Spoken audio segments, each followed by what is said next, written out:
Welcome to the newest episode of Beyond the Fame with Jason Fraley. I'm your host, Jason Fraley, picking the brains of the top filmmakers, musicians, and artists of our time. Classic rock band America is coming to the Weinberg Center in Frederick, Maryland on Saturday night. I spoke to co-founder Dewey Bunnell about the band's biggest hits, from Horse with No Name to Sister Golden Hair. Hey, Dewey, thanks so much for joining us on WTOP. Great to be here, Jason. Thanks for having me. We're talking the America 50th anniversary tour that's coming to the Weinberg Center in my hometown, actually, of Frederick, Maryland. Love when these, famous bands come through the area. 50 years. Can you believe it, man? Well, you can add two more because COVID set us back from celebrating our 50th anniversary, which would have been 2020. We started in 1970. So we had all big plans for 2020, but we've been on ice for these years. But yeah, it's a fantastic milestone. I never would have expected it when we were teenagers starting this thing. Well, take me back to those days. I know of our listeners, they know the band America, but you're from England. So that's a point of interest. We are Americans. We were always Americans.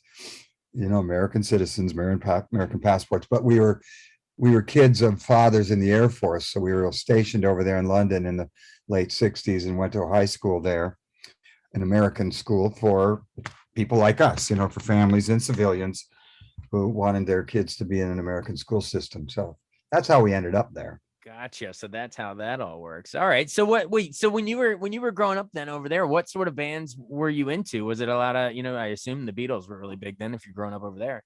Oh yeah, absolutely. We were very fortunate. I mean, we'd come from the States ourselves, from different families, different backgrounds, but we always agreed that we compared notes when we met each other over there, that we all were listening to the British invasion artists that were coming to the US at the time. And before that, of course, the Beach Boys we loved, and surf music. I was into instrumental bands, surf bands like the Ventures and Dick Dale and the Deltones and the Safaris and people. But when we got to England, yeah, it was like fantastic to be, 16, 17, 18, 19-year-olds that we were, going into London, seeing all kinds of shows live, and everybody from Hendrix, Led Zeppelin, The Who, Pink Floyd. We saw all these great live shows and festivals and you name it. But yeah, we were certainly waiting with bated breath for the next Beatle album. And, in those days, that was our life. We certainly didn't have the distractions that young people have today with social media and the internet, and we have access to so much. It was waiting around for vinyl pressings, release dates, and getting some tickets to a live show. And TV over there was minimal. There was a couple of shows, Top of the Pops being the big one for once a week. Top of the Pops would come on and you'd see some live show performances of or lip synced, whatever they were in those days, of some artists. But that was it. It was a fun time to be American kids over there, though. Absolutely. Tell me how you met Jerry Beckley and Dan Peek. Was it in high school, right? It was in high school, yeah. And like I said, we were all from different places. Dan's family was actually coming from, I think they were in Pakistan, and Jerry's family were over in Germany. Both of their dads were officers.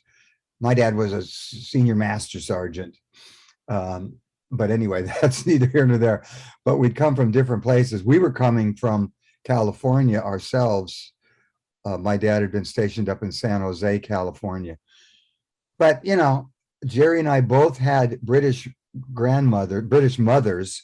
So my mom's family was in Yorkshire, England, and Jerry's family was there. So we had that extra added thing. But we just, we had the common interest in guitar playing and music. And Jerry was actually there when I got there and had a little band, a school band, and he was kind of the leader of that. And I immediately, was attracted to his talents, and we hit it off. And then Dan came a bit later, and he was a great lead guitar player, more of a rock guy. And, we graduated in 1969, having been in a high school band, but we didn't know what we were doing with our lives. Dan actually went back to college for one semester in Virginia, but came back. And Jerry and I were working at the base just in a manual labor job in the warehouses. But we'd been writing songs and playing on the side. And we just compared notes and started putting these songs together and saying, maybe we can do something with this. And one thing led to another. We met this guy, we met that guy, we went to this office and that and shopped ourselves around. And we got traction right away with what ultimately became the first album songs. Yeah, and speaking of which, that was the self-titled debut album called America. Came out in 1971, and of course, the big hit off of that one was A Horse with No Name, which I believe you yourself wrote, right, sir? Yeah. So how did that song come to you? What is the meaning behind it for all our listeners that sing with the song over the years, but they never stop to think about what it means? Gee, I've never been asked that question. I'm answering the question for the millionth time. Yeah. Well, as I've said, and I do have a fairly standard explanation of the song, but to be honest, it has morphed in my mind over the years a little bit. But the reality is that I was reminiscing about the sights and sounds of the desert. My dad, like I said earlier, was stationed in some remote bases down in the Southwest. His older brother and his family lived in New Mexico, and we'd visit them. So I became very enamored by the desert and basically the out of doors. My brother and I, that was what we did. We moved so much that my brother and I were pretty tight, and we spent a lot of time outside poking around the woods or down at the lake or river, wherever we lived. And the desert was the theme on that one. And really we'd been there by then, 5 years we'd been in England, and it was rainy and pretty gloomy at times and not long summers or hot summers by any stretch. So I really wanted to revisit those feelings and sights and sounds. And that's what when I write songs, I try to put in as much imagery as I can cram into 3 minutes. And that was the result on that particular song. And lo and behold, gratefully so, it was a big hit. It really was. And then, so that's sort of the writing of it, but in the recording of it, take me into the la, la, la, la, la, la. Was that in the original composition of it, or did that come to you guys as you're in the studio or something? Well, I'd written the whole song. It was in those days, we each sat in our bedrooms wherever we lived, still with our parents in some cases, and wrote songs and brought them to the table, and we'd work out the arrangements and the vocal harmonies and things. So I already had the la-las in there. I thought at the time I might put some lyrics in there, but that song in particular just kind of fell out in a 2-hour session sitting on the bed at my friend's house, and the la-las were in there. And I guess in the process, as I recall, of arranging the vocal harmonies, the 3-part harmonies, which we were very attracted to and always loved that feature in any song. The Beach Boys, the Beatles, everybody, even Everly Brothers before that. Lots of bands, obviously, it's not a new thing. But the la-las just stayed. That was all there was to it. Right, of course. Well, I know, just moving along a little bit, I guess Jerry wrote I Need You, but I guess what was your next? I guess Ventura Highway might have been the next one that you wrote that was a big one. Or did you might have written Sandman too, I think, in there. I did. But tell me about, I guess I want to know about the Tin Man, because is that obviously a Wizard of Oz reference, but how did you do you remember when that one came to you? How you came up with it? Just quickly to backtrack a little, we always made a pact between the three of us, the Three Musketeers. We'll all write evenly. We'll all write, if there's 12 songs on a record, there's 4 each or whatever it is, 3 each at least. So we always had about 3 songs or 4 songs each that we brought to the table, and those went on the records. Cool. So I Need You mentioned, that was the second single from the first album, which Jerry did write that one, and that was a big hit. The Tin Man and Ventura Highway, you mentioned that was on the second album. We made a third album after that, which was called Hat Trick. And we actually Love and all that, yeah, we stepped out of the form a little bit. It was kind of much to the chagrin of our manager at the time, who was David Geffen, a very powerful man even then, more powerful now, because they wanted us to write our own stuff. But for some reason, we were just so into our little world, and we found that song Muskrat Love on an old album, a relatively new album in those days, and decided to cover it. But then when we got to the fourth album, which was called Holiday, and we decided to get a producer, and we were so lucky to meet and talk with George Martin, the Beatles producer, of course, for those of you who don't know, produced all the Beatle records. The fifth Beatle, as they called him. There you go. Sir George Martin. I said, George, do we have to call you sir now that you're knighted? But he was a wonderful man, and we really wanted to be prepared for the album we worked with, the first album. We did 7 albums with him all told, including remixing the greatest hits. But we really wanted to be prepared, so we sat down again, same process, brought all our songs to the table. I had the song Thin Man, and it was loosely based on The Wizard of Oz, which was my favorite movie. May still be. I don't know if I was to say one movie. I love that movie. It had a profound effect on me as a kid, and it's hard to top. Yeah, it is hard to top. But past that, the obvious lyric about the wizard didn't give any of these characters their needs, their emotions, their heart, their brain, their courage. They had it already. That's the primary theme or message in that. But apart from that line in the song, the rest of it has very little to do with the Wizard of Oz. It's kind of a just another visual lyric. It doesn't hold together as a narrative as much, but like I said, I just like putting words together in some cases, and they mean something to me, but they don't necessarily have a literal meaning. For sure. Well, that's songwriting right there. Well, there were so many others that I like that you're saying the trio of you sort of made a pact and you bounced around and each of you did one. There's Lonely People, Daisy Jane, Today's the Day, some Amber Cascade, so many we could do, but my listeners will kill me if I don't get a soundbite on Sister Golden Hair. That is not to date myself, but my dad would play Sister Golden Hair all the time growing up. It's just a classic. But tell me, but why do you think that one works so well? Do you think it's just because so many people can relate to that idea of maybe going through a breakup or relationship issues and just trying to wake up on Sunday but being depressed, barely got to Monday? Like, why do you think it works? Is it universal?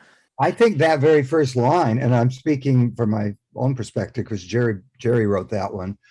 I think that very first line just grabs you. I remember in English class or literature class, the teacher would say, you've got to grab them with that first line or that first paragraph of your poem or your book or whatever the hell you're doing.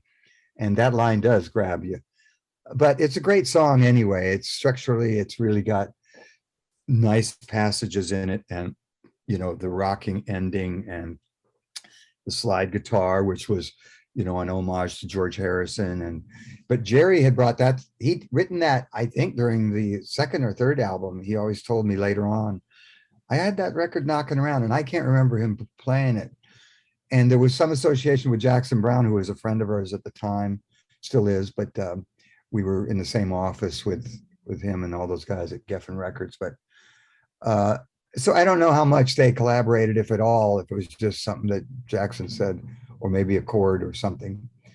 But that's all I know about it. But I agree with you that it's got an appealing lyric and a toe tapper all the way. And by the end of it, we've always got the crowd up. When we play there in Frederick at the Weinberg Center on March 12th, we will end the show with that.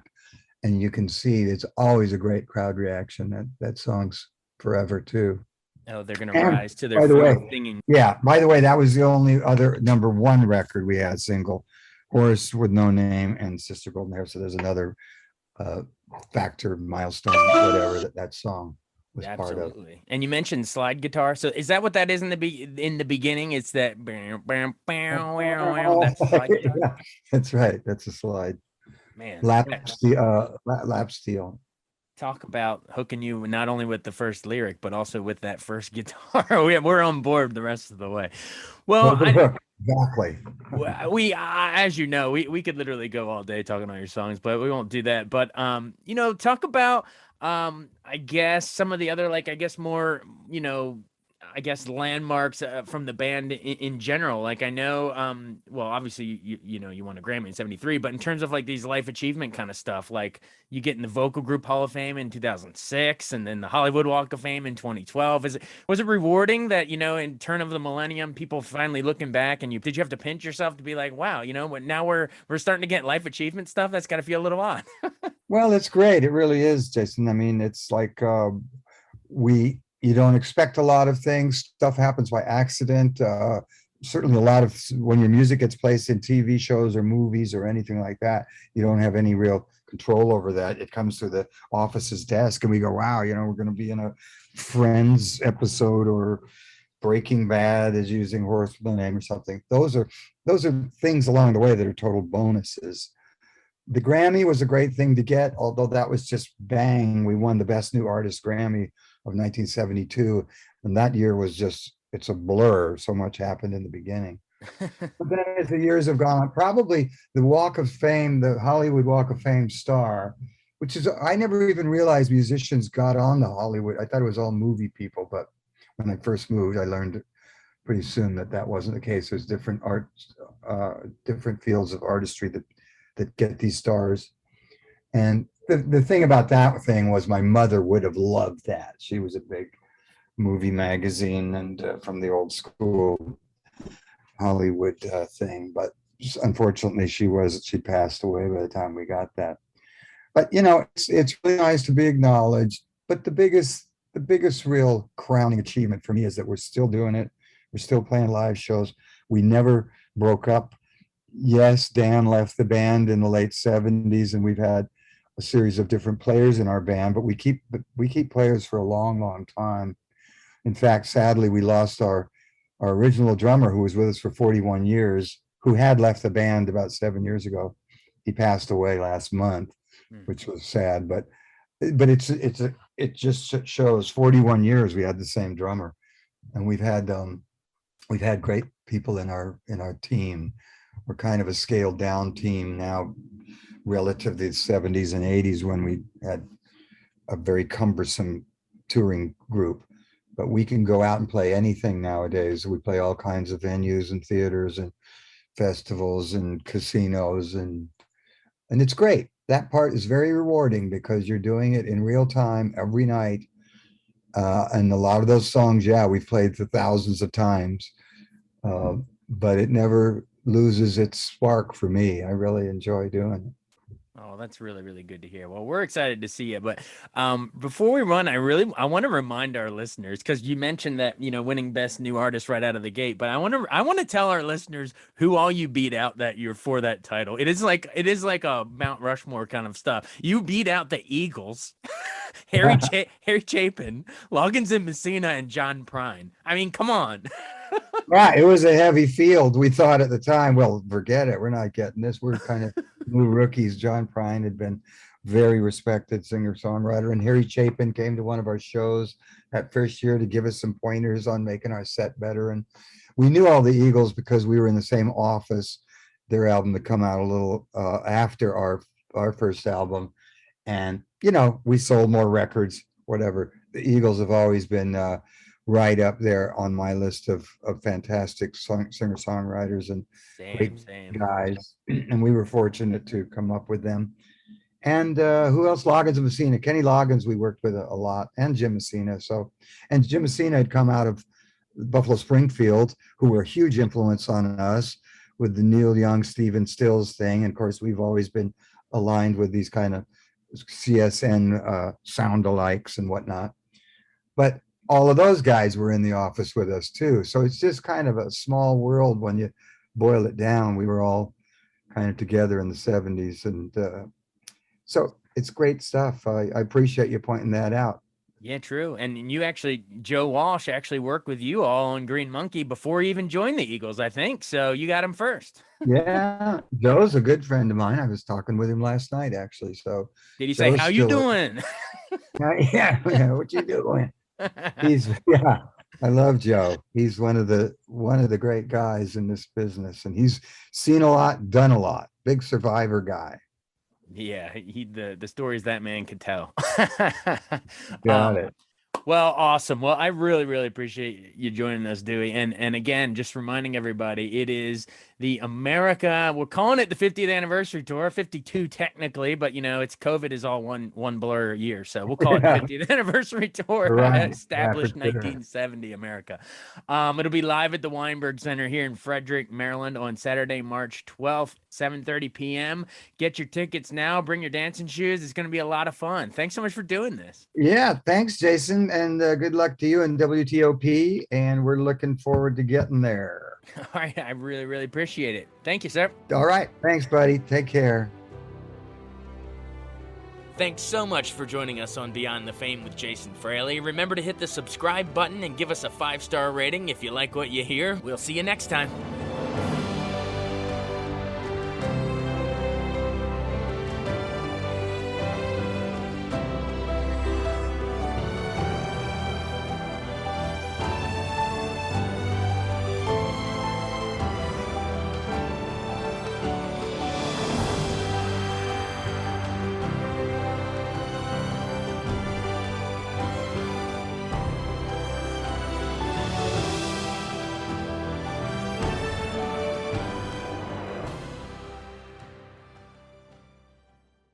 I wanted to take a second to tell you about an app I really enjoy. Living in the DC area is great, and Podcast DC gathers all of the local shows that I like all in one local app. Health, sports, local news, politics, and so much more. Podcast DC is the new local app with hundreds of DC area podcasts to choose from. I can earn exciting rewards just for listening and share the podcasts I love instantly. Available in the App Store or in Google Play, listen local with Podcast DC.